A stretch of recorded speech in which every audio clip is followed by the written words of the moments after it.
URC Power Rankings, folks. After 5 rounds of the competition, we're going to rank the 16 teams and go through some of the events of the games, and you guys can let us know your thoughts on where the teams are sitting as we get deeper into the competition itself. No prizes for guessing 16. The only winless team now, Zebre. They went into their match against the Scarlets. The two winless sides, only one could walk away, unless it was a draw, without a win, and that side was Zebre. They scored a couple, one against 14 men, one in the piddling rain, but same spot as last week. Still winless, sadly, for Zebre. The Dragons have gotten 15. Dragons have suffered another loss. Their record is now 1-4, down one spot. I mean, Rodri Williams did get a yellow card in that game for kind of like an ankle tackle. But I guess while he was on the ground, I only saw the highlights of that one. Made their lives a bit harder, but Bradley Roberts got a nice one. But ultimately 31-14 away at Cardiff. It's a loss. They're a better side at home, eh? Some sides really seem to be just get that extra edge at home. Dragons seem to be one of those sides. Sadly for Connacht, their kind of tough group that they're in comes back to bite. Only a 10-point loss, but a home loss nonetheless to Leinster. They couldn't score any points. Seemed pretty bloody windy, which seems to be par for the course at Galway. But their record is also 1-4 now, so there's not much we can do with them. I guess as the season gets on and they start to play some of the teams in the other conferences, they may be able to pick things up, but they've had a pretty tough start to the season, that is for sure. And the Scarlets, happy days, Scarlets fans, on the board at last, although it wasn't like they suffered only losses. Remember, they opened up with a draw, but finally a win, albeit against Zebre. First win. The Losi one-handed pass to set up the first try was great.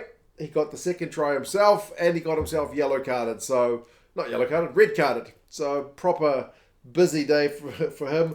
Costello seemed pretty great at 10. 36-12 win.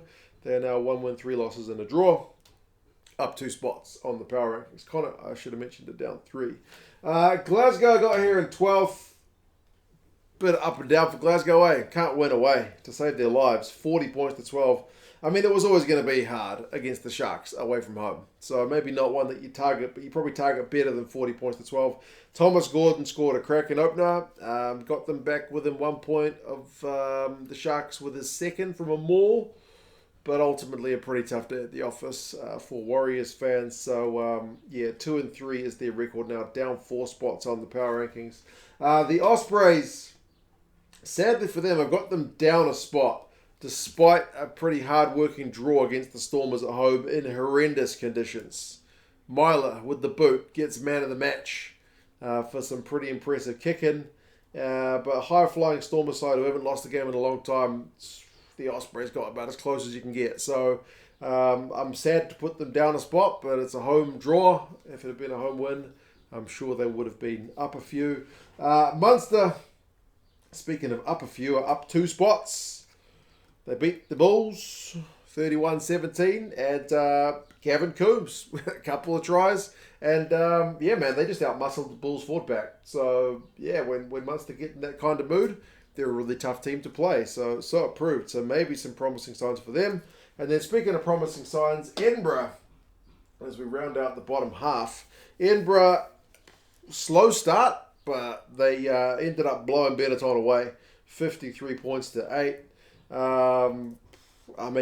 They got going with the forwards, didn't they? And then the back started to get into the action as well. Big Duhan on his return looked pretty decent. You guys are spoiled for choice with the wingers. Darcy at the end with a phenomenal bit of skills to score in the corner. Hopefully the start of something good for Edinburgh, because it's been a bit up and down. The team they beat, Benetton, maybe should be below Edinburgh after that one, but Edinburgh are 2-3, Benetton are 3-2. So I got them down 2 spots, 53-8. Like I mentioned, that's a pretty tough loss. They were up 3-0 for about half an hour, and then the floodgates just kind of opened. They did manage to get a late consolation, but kind of a forgettable day at the office for the Benetton boys. Likewise for the Bulls. The Bulls' record's now 3-2. I've got them down 2 spots. A bit concerning that kind of two weeks in a row they've been seemingly out-muscled a bit up front, which is kind of not what you expect from a Bulls forward pack.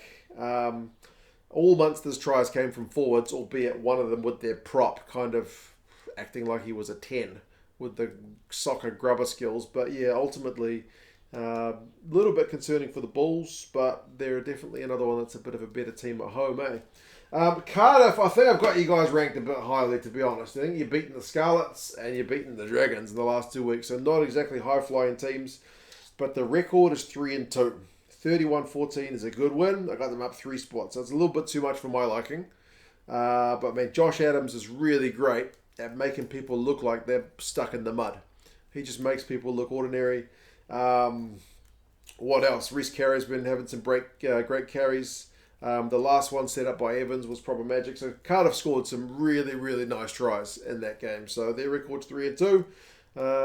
Yeah, we'll see what they can do against some of the tougher teams. And then the Lions. The Lions in 5th. The Lions are down 2 spots, although the Lions have been good value this season. I mean, they lost in maybe the game of the round, 37-39, against Ulster. Close game. I mean, Horn is having a great season. He got a long-range try. His last try was just crazy. Yeah, the Lions' build-up for that one was just... I mean, go back and watch it. The highlights are crazy. But when they had a yellow card earlier in the game, they absolutely got punished. So, I mean, good for them to almost come back because they were down by a mile. But still, that's a home loss ultimately for power rankings purposes. So, down 2 spots. The Sharks. The Sharks I have got in the top row, up 3 spots. Formant got a couple of tries on both wings. He was looking pretty sharp. Some big shifts from some big returning big names. How many times can I say big about the Sharks? Big Eben, Big Bongi. Enough with the bigs. Basically, they had some pretty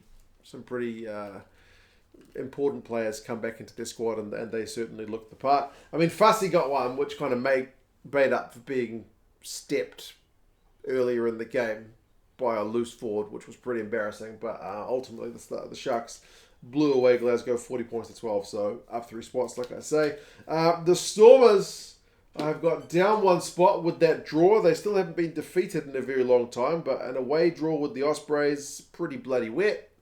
Probably the game they should be getting a win, but yeah, pretty tough conditions. So won't begrudge them too much of a loss, but it has seen them drop below Ulster, who are in 2nd. Ulster, thus far this season, are looking the business, 4-1. Optimistic times. Ballacoon is still absolute class. You guys are spoiled for choice with outside backs in Ireland.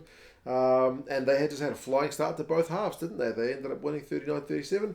A little bit concerning for them how close the Lions got in the end, seeing as they were so far ahead, but up 2 spots in the power rankings, just behind Leinster, who are first, the only undefeated side, 5-0. I mean, solid but not spectacular. 10 points to 0 away win in Galway. Their try was a maul. Van der Fleer peeled off for the try assist. He showed some good power. They missed a few kicks in the wind, but yeah, undefeated. What can you say? They are a pretty classy outfit. If you want to watch the URC and you're in the States, Flow Rugby, link in the description. Great service. They got heaps of rugby on, but there you go. Power rankings for round 5. You guys let us know your thoughts on how you would rank him if you were doing so. Not too dissimilar from the actual log at the moment. I had a look, but yeah, we're still kind of early days into the season, so we'll see how things pan out. You guys let us know your thoughts, and I'll talk to you guys again soon.